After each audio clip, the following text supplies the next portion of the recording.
Right, I hope you can see this. I always start off from the valve. What we're going to do is we're going to screw all these nipples up and leave 3 threads showing. So I'll just screw them all up.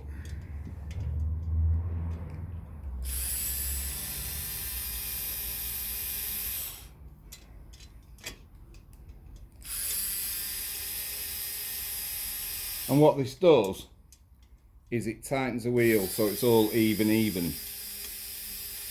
which is really important because the hardest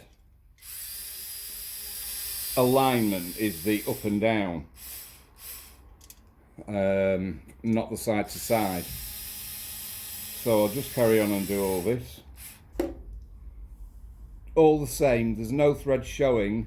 So what I want to do now is just simply tighten with my fingers a little bit on each one till it's finger tight. Nothing major.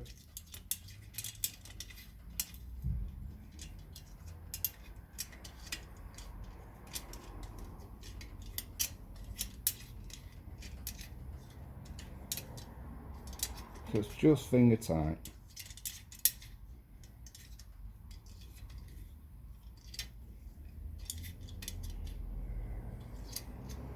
And once we've completed this, we can then spin the wheel like a game show.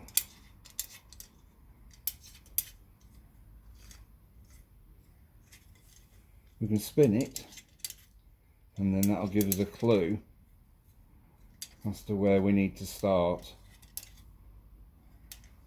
Right, we're back to the valve, so just carry on. Just little turns now. We're looking now so that when we spin the wheel in a minute, there's no rattling spokes. It's just finger tight, so they're all under tension.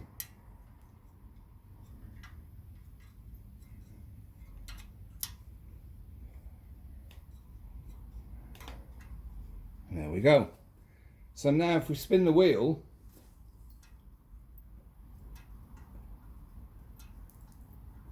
you can see the deviation side to side, but I lined something up on a wall to see if we've got any up and down movement. You can put your finger, I don't know if you can see this, it's really hard to do this. Can you see there? Hang on. Right, you can put your finger there and that's pretty good. It's side to side, but it's not up and down. The up and down's the hard one. Right, I've tried to put it in a better position for you. We're now to the point where we need to remove the side to side movement. So you do that literally by holding something there, put your thumb there and spin it, and you can see that's coming right over there now. So this side wants to go that way, so we tighten the spokes on this side so it will pull it that way. So what we do is we start tightening 3 or 4. They won't have much tension at the moment, but if we start doing it now, as they get tight, it will all come nice. Now that's a high spot there again, so that wants moving over. So whichever side it deviates on, so if it comes to over here, you tighten the spokes on the opposite side.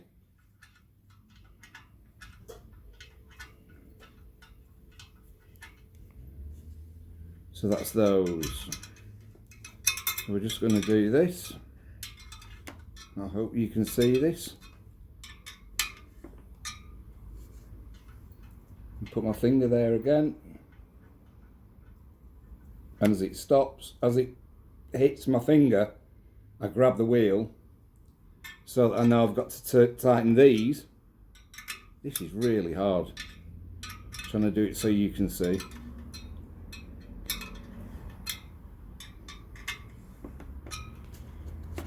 But as we keep doing it, the movement will go. Now this is over this way, so we need to tighten them on this side to pull it back. Once you've done it a couple of times, you'll get the hang of it. And you'll also start feeling the tension on the spokes, and you'll know how much you'll need to change them, because all these spokes are pretty loose at the moment.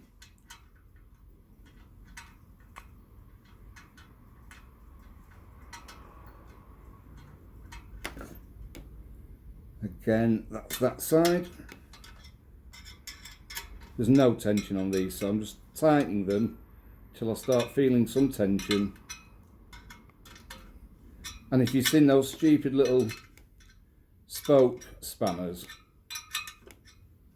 all this is a 5.5 spanner, and that it still didn't fit, so I just filed it out.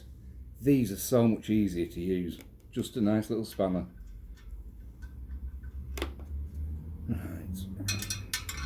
So it's just 10 minutes of chewing them up, and with a spanner you get a bit more tension on. See, that's loose as anything. But we're going to go around and tighten them all. That's getting so much better now. Just little tweaks all the time. Just to feel them start getting some tension.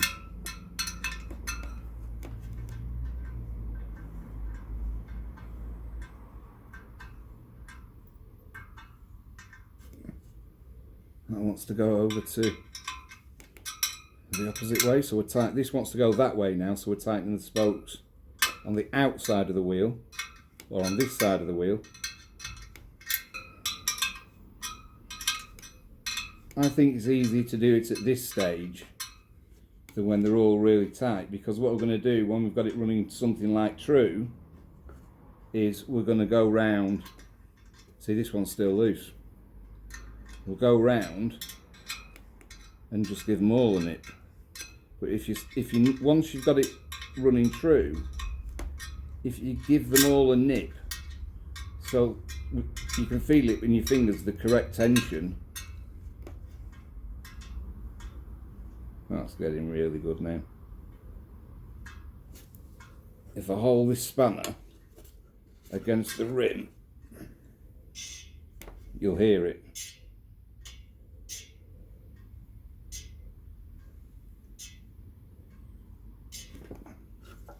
Right, so that needs to go that way. Again, there's no tension on some of these spokes.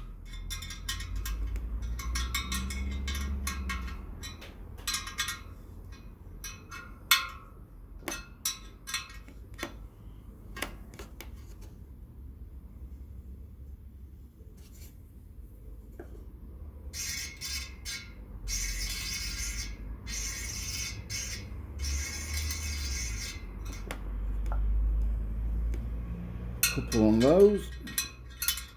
You shouldn't be a million miles off. It's the first bit when you just wind them on so that they're all equal. You always get a bit of deviation in the rim as well, because the rim is welded and it's never straight. That's where the weld is on this one, right across there. And you'll always get a deviation. In fact, you can see it in the chrome there. But that really isn't a million miles off.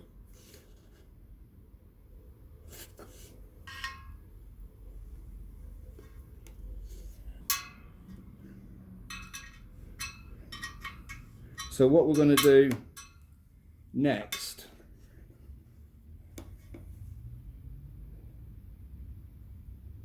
Yeah, beautiful. What we're going to do next now, again starting from the valve so we know where we start from, because it is an idiot's guide. We're just going to put a quarter of a turn onto each spoke so that we tighten it up to get tension on the spokes, but they're all equal, so it should remain true. So a quarter of a turn, quarter of a turn, quarter of a turn, so on and so forth all the way around, until you find one like this that doesn't have much tension on it. So that one, a bit of tension. You're feeling it.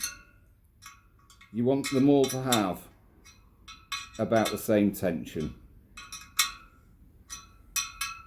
You get one every now and again that will feel slacker than the rest. Just tighten it so they all feel the same. It's the elbow torque wrench. There's another soft one.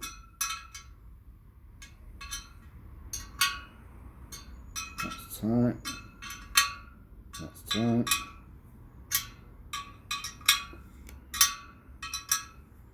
And you'll hear the spokes start sounding tight as you're putting your spanner on them.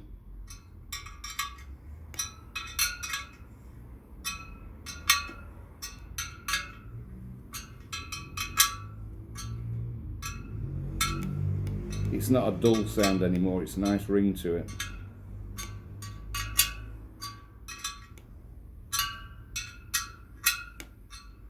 And then we'll just check it again.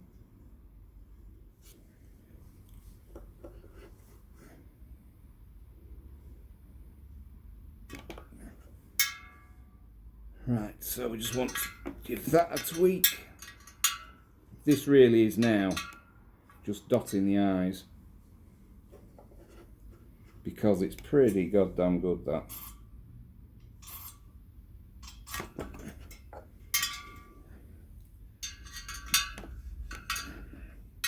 Just give them a tweak.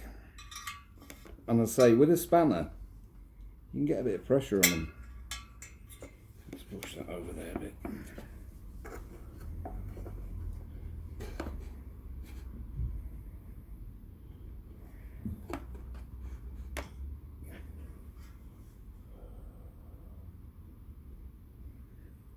I think that's more than acceptable. Just probably 0.5 millimetre deviation.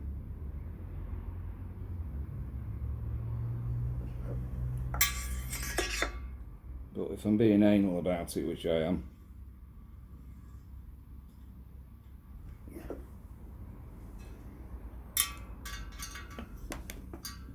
I'll just give it another tweak. Okay, the last thing to do, once it's all trued up, that I do is I put the spanner onto the spokes and let it click them. You can hear the noise that makes. If there is a dull sounding spoke, it's not tight, but they all sound pretty much the same. So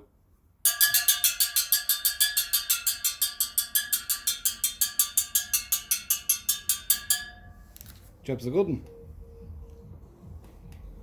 And you can see now these wedges that I've put in so that the bearing is trapped, so we know it's rotating on the bearing. And again, if I move this round here, you'll see there is distortion in these wheels, but you've got to do it as a overall. I'm just trying to find the weld. There you go. You can see the weld. This is where the two halves, it was rolled and then welded, but you can see the deviations in that. So what I tend to do is I pay more attention. Let me wind this up. Up she goes. I tend to pay more attention to this movement. Once you've got it finely tuned, sorry, I'm going to have to lean it back. Once you've got the wheel running straight, I pay more attention to this here, because that, is, of course, is where your tyre is going to sit. So as long as that, you will always get a bit of side to side, because this is welded, not absolutely true. And they obviously then don't put it on a lathe and skim it down. They just clean it up and chrome it. So you are going to get some distortion. But what you're looking for is that in general.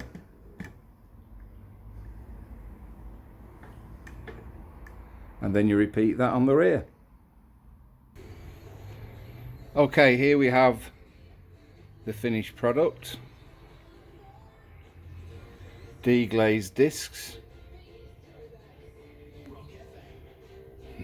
Chrome, or well, not chrome, stainless steel tab washers, because I think they look cleaner. Spin it round.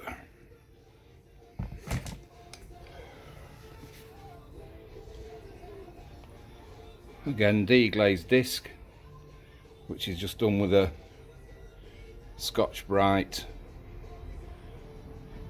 disc on a high-speed windy. Everything's beautiful, no marks on the wheels. Bridgestone BT46s on the right direction as well.